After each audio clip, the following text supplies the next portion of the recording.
ADR అనే ఒక సంస్థ పొలిటికల్ సర్వేలు చేస్తూ ఉంటది. సో ఆ సంస్థ 2 రోజుల క్రితం ఒక సంచలనమైన రిపోర్ట్ను ప్రజల్లోకి పెట్టడం జరుగుతూ ఉంది. ఒక ప్రెస్ నోట్ కూడా ఇవ్వడం జరుగుతూ ఉంది. సో ప్రెస్ కి ఏడిఆర్ అనే ఒక సంస్థ దేశవ్యాప్తంగా రాజకీయాల్లో రాజకీయ వారసులు ఎక్కువైపోతారు, వాళ్ళ తండ్రుల తర్వాత వాళ్ళ తాతల తర్వాత ఇక మనవళ్ళు మునిమనవళ్ళు ఇట్లా ఎవరిని కూడా పేదోళ్ళని ప్రధానంగా డబ్బు లేనోళ్ళని రాజకీయ వారసత్వం లేనోళ్ళని రాజకీయంగా ఎదగనీయకుండా చేసే ప్రయత్నంలో భాగంగా ఈ దేశవ్యాప్తంగా ఒకసారి వారి కుటుంబంలో ఎమ్మెల్యేనో ఎంపీనో అయితే తర్వాత ఇంకా వారి కుటుంబంలో ఎవరు కూడా ఇక రాజకీయాల నుంచి పగ జరగకుండా ఒకరి తర్వాత ఒకరు అదే రాజకీయ వారసత్వాన్ని కొనసాగిస్తారు. తద్వారా ఎవరైతే నూతనంగా రాజకీయాల్లోకి రావాలి, ఎలాంటి పొలిటికల్ బ్యాక్గ్రౌండ్ లేకుండా రావాలని ప్రయత్నం చేసే ప్రతి ఒక్కరు కూడా ఇందులో గాజు గుడ్లు ఇచ్చే ప్రయత్నాలు జరుగుతాయి. ఈ ఏడిఆర్ అనే సంస్థ దేశవ్యాప్తంగా ఏ రాష్ట్రాల్లో ఆ ఎంపీలలో కానీ ఎమ్మెల్యేలలో కానీ ఎమ్మెల్సీ పదవులలో ఉన్న రాజకీయ వారసుల యొక్క లెక్క బయట పెడతా ఉంది. ఇది ఈరోజు మన ఛానల్లో ఎనాలిసిస్ స్టార్ట్ చేస్తా ఉన్నా. నేను ఆల్రెడీ ఒక 2 days చెప్తా ఉన్నా. తెలంగాణ రాష్ట్రంలో కానీ దేశవ్యాప్తంగానే ఉన్న రాజకీయాల పైన ఎనాలిసిస్ చేస్తామని చెప్పేసి సో ఫస్ట్ ఈరోజు ఇదే టాపిక్ తీసుకురావడం జరుగుతుంది. మరి దేశవ్యాప్తంగా ఈ లెక్కలు బయటకు వచ్చినాక గుండెల్లో గుబులు కొడతాను. అంటే నాలాంటి వాళ్ళకి ఎవరైతే రాజకీయాల్లోకి రావాలి, రాజకీయంలో కూడా నిలదొక్కుకోవాలని ప్రయత్నం చేసే వాళ్ళకు ఈ సర్వే ఇచ్చిన రిపోర్ట్ అనేది చాలా పెద్ద ఎత్తున భయాందోళనకు గురి చేస్తా ఉంది. దేశం మొత్తం కూడా ఉన్న డేటా ఒకసారి చూద్దాం. ఇంకా ఇక్కడ అబ్జర్వ్ చేస్తే national overview of MPs, MLAs and MLCs of dynastic background, వారసత్వ పరంగా రాజకీయాల్లోకి మరి దేశవ్యాప్తంగా ఉన్న ఎంపీలు, ఎమ్మెల్యేలు, ఎమ్మెల్సీలు మరి ఎంతమంది ఉన్నారు వాళ్ళు ఎక్కేదనేది ఈ సంస్థ బయటపెట్టడం జరుగుతూ ఉంది. ఇక దేశవ్యాప్తంగా ఉన్న ఎమ్మెల్యేస్ వచ్చేసి 4091 ఎమ్మెల్యే పోస్టులు దేశవ్యాప్తంగా ఉంటే ప్రస్తుతానికి total number of MPs, MLAs, MLCs with dynastic background ఉన్న వాళ్ళు వచ్చేసి 816 మంది. ఓన్లీ ఈ ఎమ్మెల్యేస్ కి స్టేట్ అసెంబ్లీ ఎలక్షన్ లో పాల్గొన్న వాళ్ళు గెలిచిన వాళ్ళ దాంట్లో ప్రస్తుతంగా ఎమ్మెల్యేలుగా ఉన్న వాళ్ళలో 816 మంది రాజకీయ వారసత్వం కలిగి వాళ్ళ తండ్రో వాళ్ళ తాతో ఇక ఎవరో ఒకరు వాళ్ళ కుటుంబంలో రాజకీయంగా ఉన్న వాళ్ళు ఎమ్మెల్యేలుగా, ఎంపీలుగా, ఎమ్మెల్సీలు ఉంటే వాళ్ళ పిల్లలను పట్టుకొచ్చారు, వాళ్ళ వారసత్వాన్ని పట్టుకొచ్చిన లెక్క. ఇప్పుడు పర్సెంటేజ్ పరంగా చూస్తే ఎమ్మెల్యేలు దేశవ్యాప్తంగా 20% మంది ఎమ్మెల్యేలు వాళ్ళ తండ్రుల వారసత్వం నుంచో వాళ్ళ తల్లిదండ్రుల వారసత్వం నుంచో రావడం జరుగుతా ఉంది. ఇందులో 20% అని ఇంకా మిగిలింది ఈ ఎమ్మెల్యేలో 80% మాత్రమే మనం కొట్లాడతాం. ఇలాంటి రాజకీయ వారసత్వం లేకుండా ఈ దేశంలో రాజకీయ నాయకులుగా ఉన్న ఎమ్మెల్యేలు 80% మంది మాత్రమే.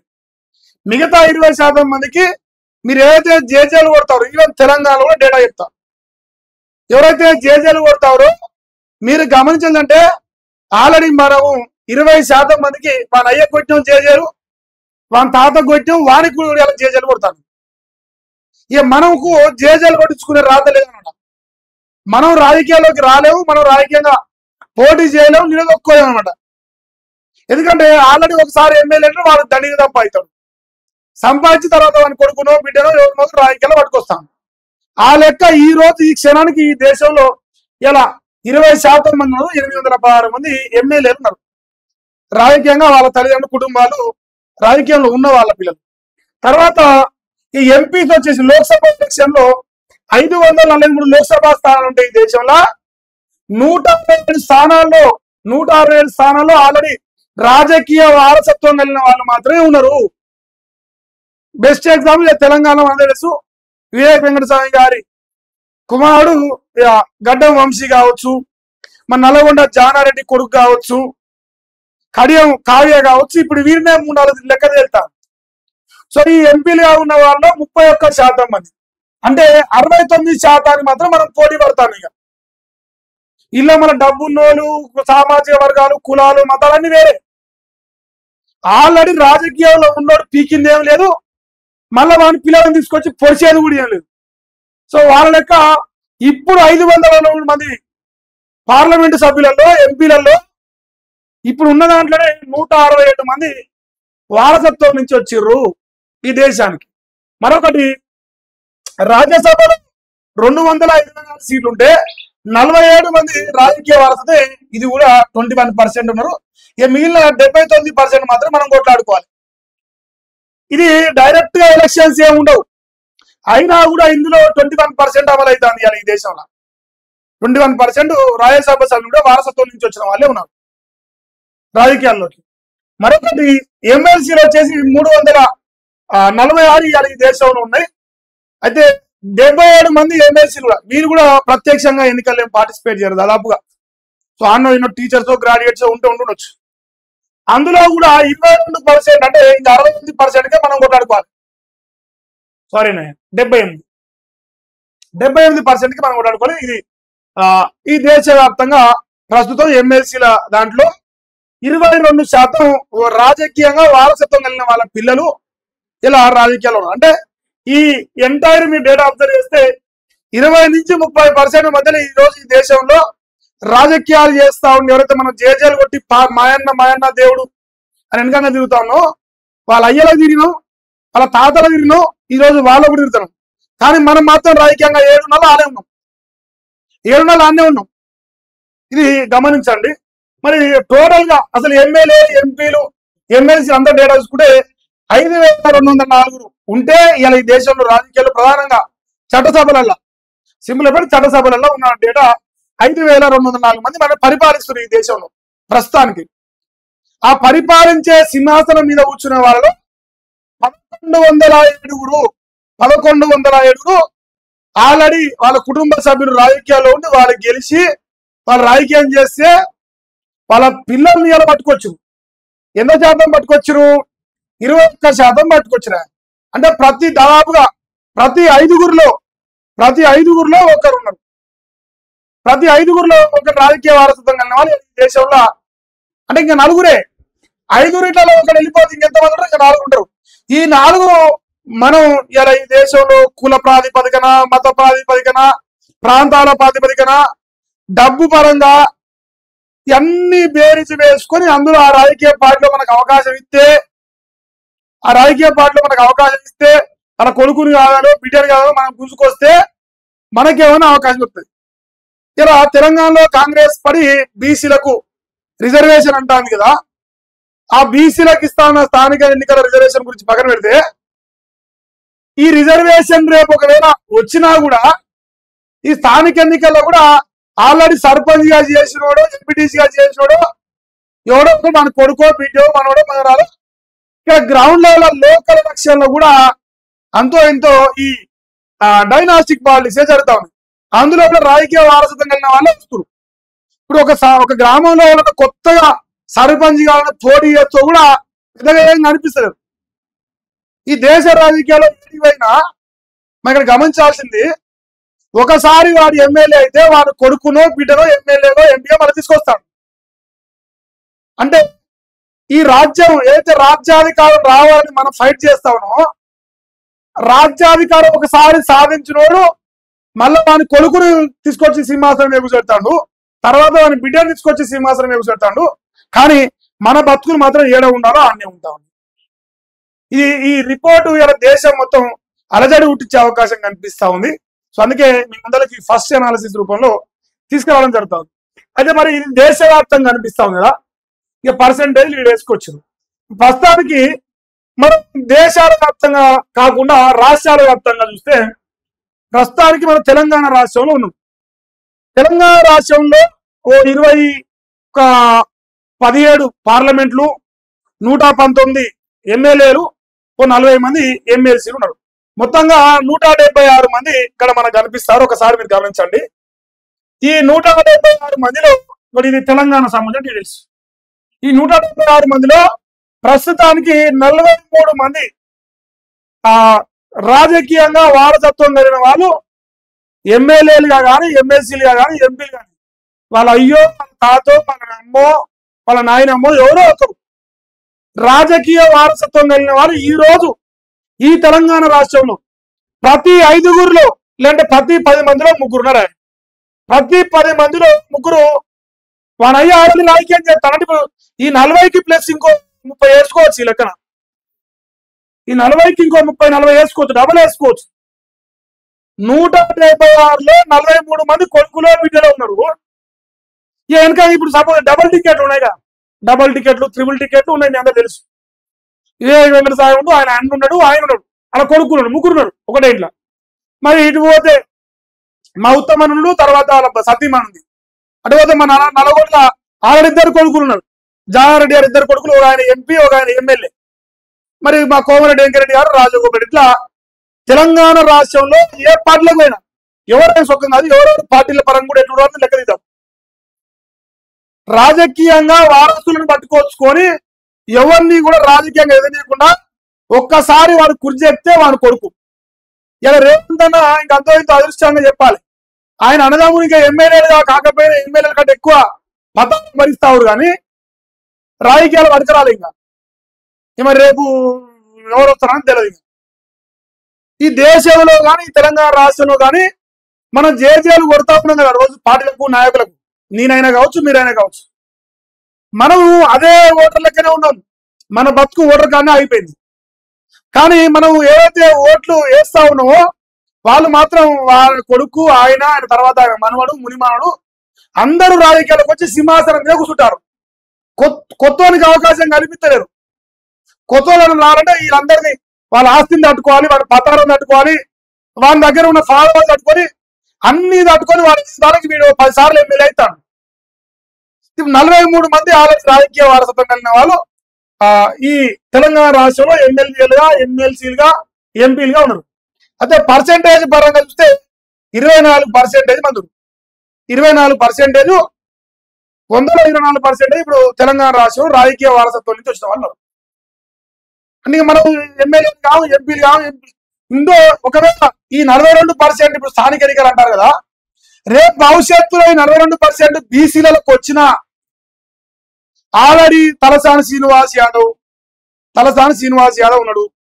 ఇప్పుడు బండి సంజయ్ గారు ఉండొచ్చు, గంగుల కమలాకర్ గారు ఉండొచ్చు, ధర్మపుర అరవింద్ గారు ఉండొచ్చు, శ్రీనివాస్ గౌడ్ ఉండొచ్చు. ఎవరైతే ఇప్పుడు ఆల్రెడీ రాజకీయాల్లో ఉన్నారో, ఆల్రెడీ ఎమ్మెల్యే, ఎంపీగా కొనసాగుతున్న వాళ్ళు రేపు మళ్ళా వాళ్ళ పిల్లలు వస్తారు. బీసీలు బీసీ అంటే మనం ఏం రావు, మన బతుకులు అన్నీ ఉంటాయి.